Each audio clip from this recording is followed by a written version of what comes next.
Hello again.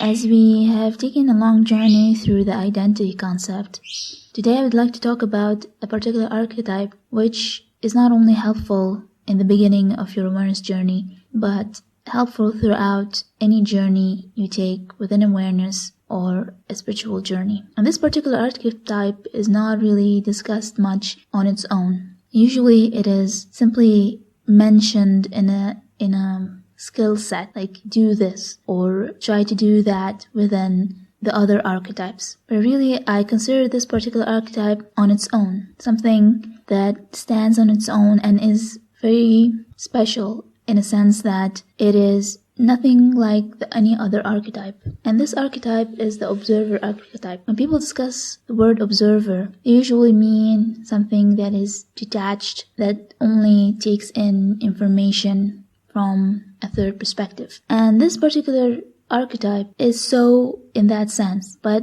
at the same time, being an archetype, it is subjective and objective at the same time, in the sense that it is objective, that it is within us as people from our own perspective, but within that perspective, it is able to not only observe things from a non-attached way, without feelings or without any imposition from the other parts of the psyche, especially the ego, but it is also able to observe its own self. It's a gathering tool for all information that is possible for the psyche to use. It can gather information from the senses and the intuition, and at the same time it can observe itself observing and what it is observing. The importance of this particular archetype is not only its ability to be subjective and objective at the same time, but also its ability to help us understand the how and why of things. Usually people think about what they want to do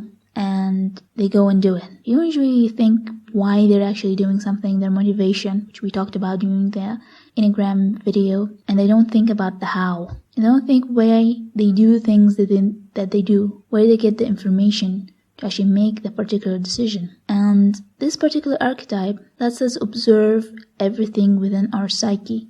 And at the same time, it lets us observe things external to our psyche. And I think the higher self considers this particular archetype the most helpful to it, in addition to intuition, because its ability to gather information in this sense that it is not affected by anything except by doing what it's supposed to do, which is observe things as they are, regardless of our perspective, regardless of what we want or not want, or like or dislike. It just sees things as they are. And it's always present, even though most people do not notice this particular archetype, but it's always present with us. And the more we focus on it, and try to step back a moment and just see what we see, just sense everything, not just through the five senses that we know, but anything that we sense. And then we can even notice ourselves not being there anymore, simply being away from our own self. And it might be confused with the dissociation, but it's not really that. We are not using it in a form of a defense mechanism, that when the ego uses it in order not to feel,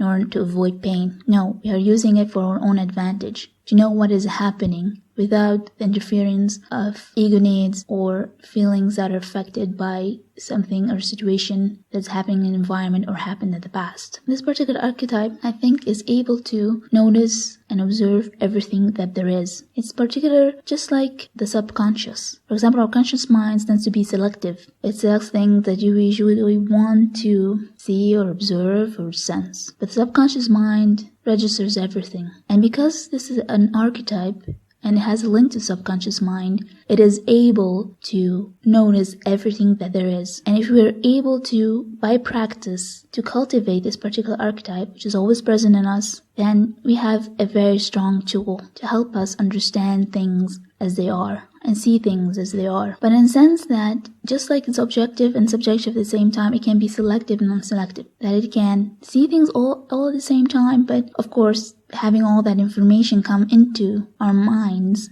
is present, but for us to process it, it needs to come in a certain needs to come in a way that is we are able to understand it, especially the conscious mind, obviously. And for us to do that, we intend to observe something in particular. For example, a certain situation, or why we have the feeling that we are having, what happened in this particular event. Just like, for example, Superman has the ability to hear everything that he can hear.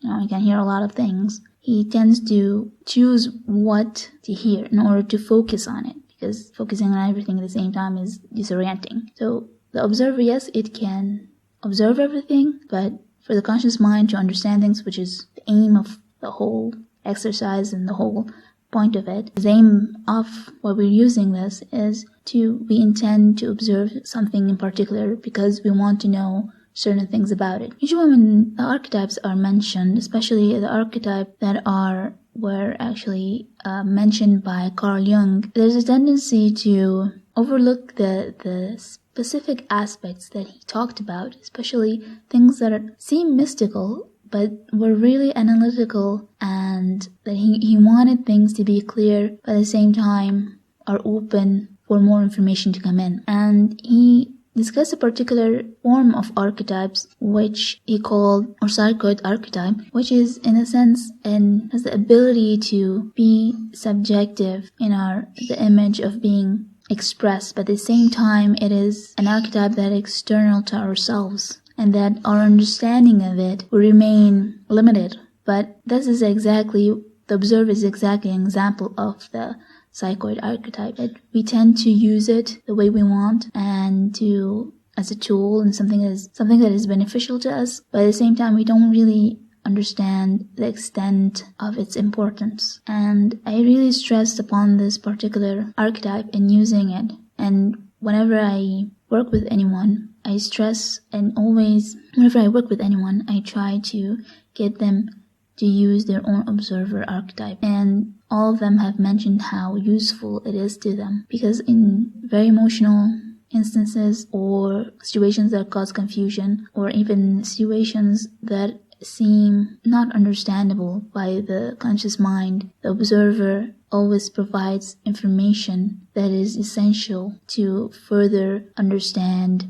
what is happening. This is a brief explanation of the observer, and I hope in any situation that you have, that you try to step back and see what this archetype can provide you. It is a very, very useful and important companion in your psyche. Until next time, take care. Bye.